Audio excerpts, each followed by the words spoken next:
No niin, tervetuloa katsomaan mun diplomityöesitystä. Mun nimi on Mikko Malmström ja diplomityön otsikko on Pientalokaupungin kehitys ja tulevaisuus, kaupunkisuunnittelun, poliittisen päätöksenteon ja rakennustuotannon tavoitteiden yhteensovittaminen kehittyvässä Pohjois-Espoossa.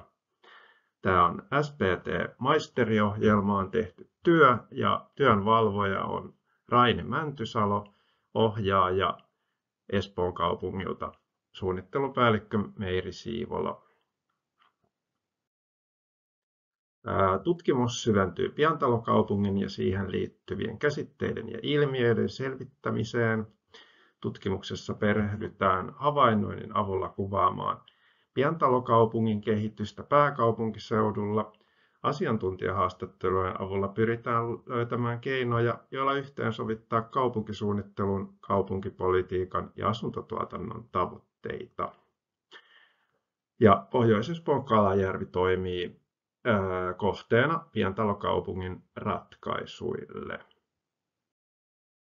Aineisto ja menetelmät sitten, kirjallisuus, tutkimukset ja internet-aineistot on aineistona ja sitten päämenetelmänä asiantuntijahaastattelut, joita oli yhteensä 11 kappaletta. Ja toisena menetelmänä näiden pientalokaupunkiesimerkkien havainnointi, niitä oli yhteensä 18 kappaletta. 2 tuli lisää tuossa työn loppupuolella. Ja tutkimuskysymykset, miten pientalokaupungin muoto on muuttunut ajallisesti ja alueellisesti pääkaupunkiseudulla, millainen tulisi olla nykypäivän pientalokaupunki, millaista pientalokaupunkimaista kaupunkirakennetta Pohjois-Espoon Kalajärvellä on mahdollista toteuttaa ja mitä siinä pitäisi erityisesti huomioida. No, tämä vähän niin kuin lähti tämmöisestä ajatuksesta, kun olin huomannut tämmöistä rakentamisen ja asuntotuotannon polarisoitumista. Eli nyt erityisesti metron osalta on pääkaupunkiseudulla nämä metroalueiden keskukset ja raideliikenteen keskukset kasvanut kiihtyvällä tahdilla. Kaupunkisuunnittelussakin on havaittu polarisoivampaa kehitystä, jossa on erillään nämä tiivisti ja korkeasti rakennetut kerrostaloalueet näissä metroasemien ja raideliikenteen asemien yhteydessä. Ja sitten on erillään nämä pientalovaltaiset alueet. Ja molemmille on luontaista kysyntää. Kerrostalojen pienet asunnot menee sijoituskäyttöön ja vuokralle. Ja pientalot sitten taas perheasunnoiksi, näin niin kuin kärjistäen. Sitten niin kuin kaupungin rakenteen kannalta näiden ääripäiden yhdistäminen on hankalaa ja tässä tutkimuksessa mietitään pientalokaupunkia ratkaisuna, jossa yhdistyisi ihmisen mittakaava ja hyvän asumisen ominaisuudet. Tässä on pari kuvaa. Missing Middle Housing-ilmiö tuolta Jenkeistä, jossa kuvataan just tätä tai välimallin asuntojen häviämistä. Ja sitten toi Tarpion juttu arkkitehtiuutisissa, jossa hän vertailee Ruskeasuon Raisiontien kerrostalo porrashuoneen pohjia noihin 2020-luvun kerrostalojen porrashuoneiden pohjiin. Niissä siis korostuu tuommoinen pitkä hotellihuoneenmainen asunto, aika karsittu sille asumisen ominaisuuksiltaan. Ja pientalokaupungista kuin ratkaisu. Mä olen pyrkinyt määrittämään tämän pientalokaupungin tätä tutkimusta varten ja se kuuluu seuraavasti. Pientalokaupunki poikkeaa väljästi rakennetuista pientaloalueista kaupunkimaisilla piirteillään ja tiiveydellään.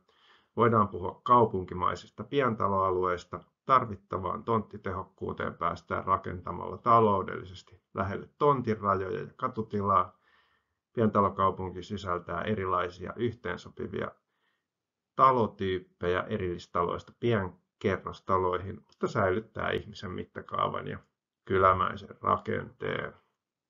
Ja toi pientalokaupungin juuret on ehkä tuolla Ebenezer Howardin puutarhakaupunki-ideassa, jota sitten tuolla Elia Saarinen, Munkkiniemi, Haaga suunnitelmassakin hieman ilmensi. Ja vielä sitten viimeinen kuva on tuolta Munkkiniemen hollantilaisen tieltä, jossa sitten näitä tämmöisiä englantilaistyyppisiä townhouseja tuli sitten toteutettuakin, mutta suurin osahan tuosta suunnitelmasta jäi toteuttamatta. Tässä on kartta ja taulukko pientalokaupungin esimerkeistä ja sijoittuu tuolta Puuvallilan kantakaupungista sitten aina Saunalahteen ja Alppikylään asti. Eli hyvin erilaisille sijainneille on vuosien saatossa tehty tämän tyyppisiä alueita.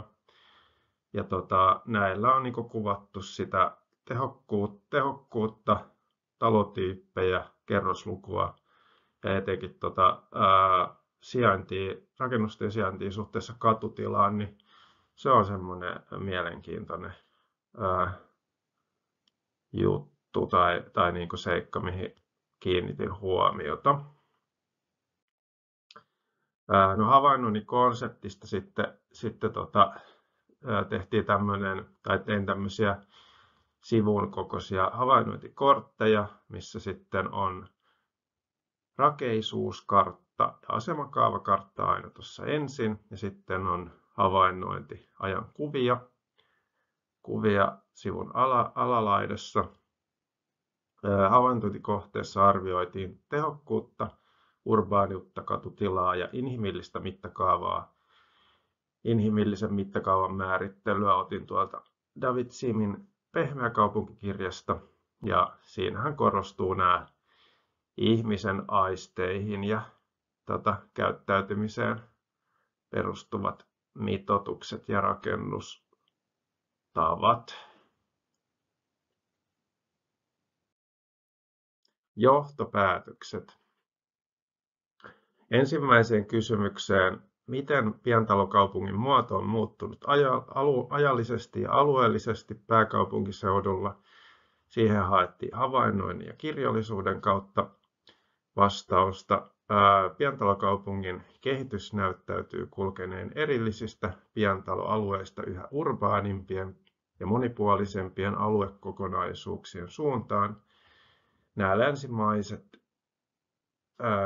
kivitalokokeilut oli siinä alussa lyhyesti, ja sitten mentiin näihin rintamamiestaloalueisiin, ja viime aikoina on korostunut hyvin tai enemmän tämmöiset urbaanimmat pientaloalueet ja tiiviit puiset pientaloalueet.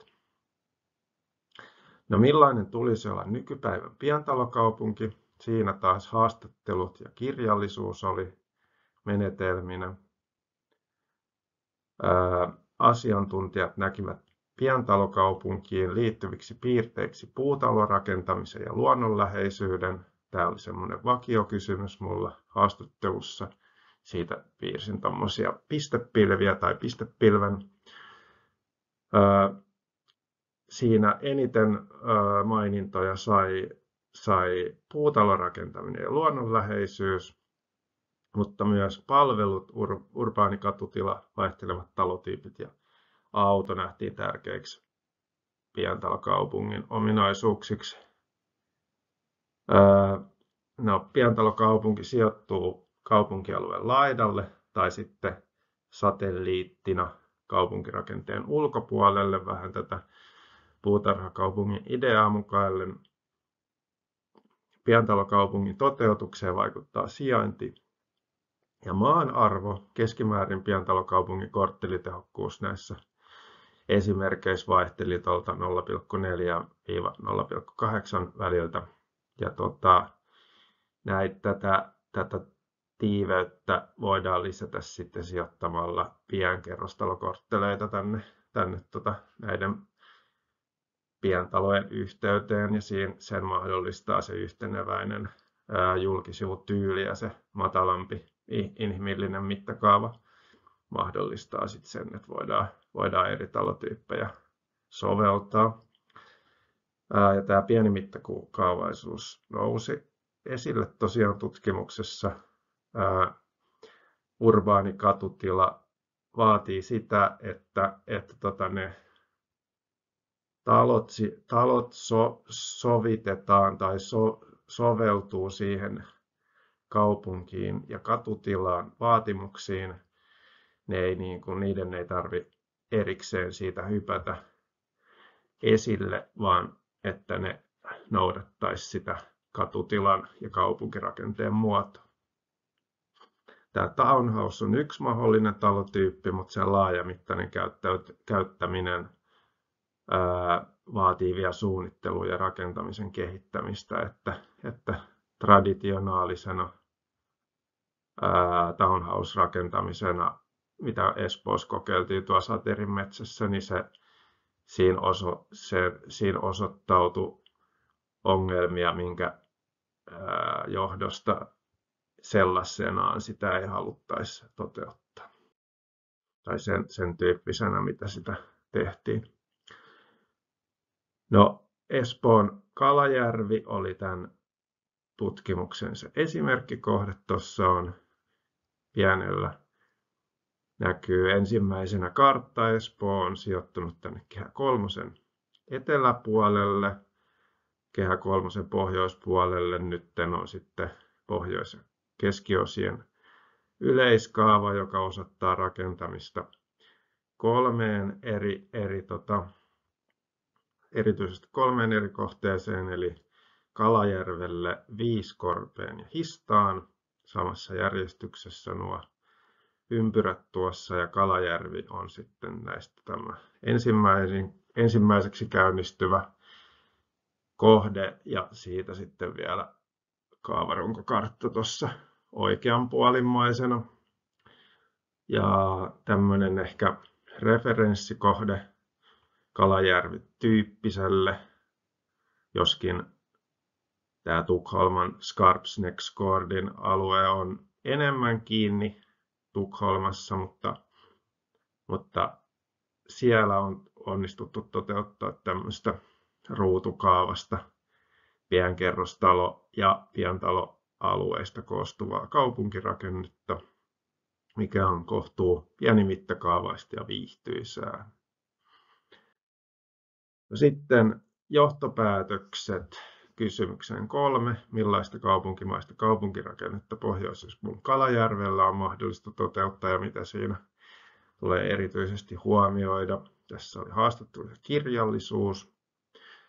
Kalajärvi sopii pientalokaupungiksi satelliittimaisena kehityskohteena, koska ollaan vähän niin kuin kaupunkirakenteesta erillään. Mutta sitten Kalajärvellä on mahdollista miettiä sitä Espoon pientalokaupungin konseptia, koska siellä on Espoolla maanomistusta, niin kaavoituksessa voidaan hieman enemmän sitten asettaa tavoitteita tiettyihin suuntaan, mihin halutaan. Kalajärven pientalokaupungille asiantuntijat korostivat etenkin viherympäristöjen palveluiden merkitystä. Muita asioita on tuossa oikealla pistepilvessä taas. Tämä oli mun toinen vakiokysymys. Monipuolinen asuntotarjonta edesauttaisi sen Kalajärven alueen toimivuutta ja eloisuutta. Suunnittelulta haluttiin laadukkuutta, jota voisi sitten edistää suunnittelukilpailulla, korttelisuunnitelmilla, asuntomessuilla tai julkishallinnon hankkeella. Rakentamisen kannattavuutta ja taloudellista näkökulmaa ei pidä unohtaa, eikä etenkään asukkaiden mukaan ottamista suunnittelun vaiheisiin. Julkisen liikenteen ja viihdintien kehittäminen nousi esille haastatteluissa, ja tätä kaavarungon kompakti ja Vartin kaupunkikylä teemaa pidettiin hyvänä. Kalajärven pientalokaupungin ulkomuodot toivottiin yhteneväistä, talotyypeiltään monipuolista ilmettä ja harjakattoja. No mitä opin? Tutkimuksen aikana ajankohtaisista kaupunkisuunnittelun ja rakentamisen ilmiöistä, niihin tuli tutustuttua. Sitten pientalokaupungin moninaisuudesta ja erilaiset ratkaisumalleista, eri tehokkuuksista, mitä voidaan eri lailla suunnitella ja mitä tehokkuuksia on mahdollista saavuttaa tällä konseptilla. Sitten opin haastattelujen tekemistä ja niissä huomioitavia asioita. Haastatteluja oli sen verran paljon, että sitten viimeisimmissä haastatteluissa oli aika hyvä rutiini haastattelujen pitämisestä. Ja se on ihan oma silleen kuitenkin taiteenlaji, että sitä oli ihan kiva syventyä siihen. Ja sitten eri ammattikuntien asiantuntijien ajatukset ja näkemykset tuli selvemmiksi tämän myötä. No sitten tulosten puolesta opin, että kaupunkisuunnittelijan tulee ensisijaisesti osata pitää huolta suunnittelun laadusta sekä korkeista tavoitteista. Sitten lisääntyi ymmärrys virkahenkilöiden, poliitikkojen ja rakennustuotannon näkemyksistä. Ja se auttaa sitten näiden tavoitteiden yhteensovittamisessa. Ja kaavoittajalta toivottiin selkeätä periaatteiden määrittelyä suunnittelun yhteydessä ja aktiivista keskustelua ja neuvottelua muiden toimijoiden kanssa.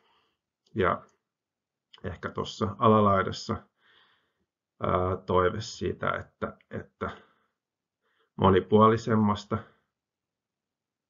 pientalokaupungista löytyisi sit paremmin vastausta noiden asukkaiden asumisen haaveisiin.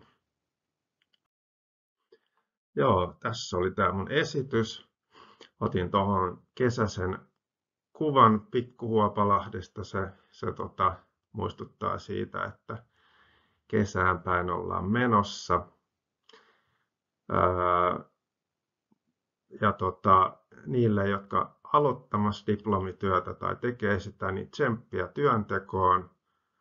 Voisin 3 lyhyttä vinkkiä heittää, eli rajatkaa työ hyvin, pysykää siinä rajauksessa kohtuu täsmällisesti, varatkaa aikaa työn tekemiseen ja löytäkää joku mukava paikka, missä pystytte keskittymään ja syventymään sen työntekoon. Mutta kiitoksia tämän esityksen katsomisesta ja mukavaa alkavaa kesäaikaa. Moikka!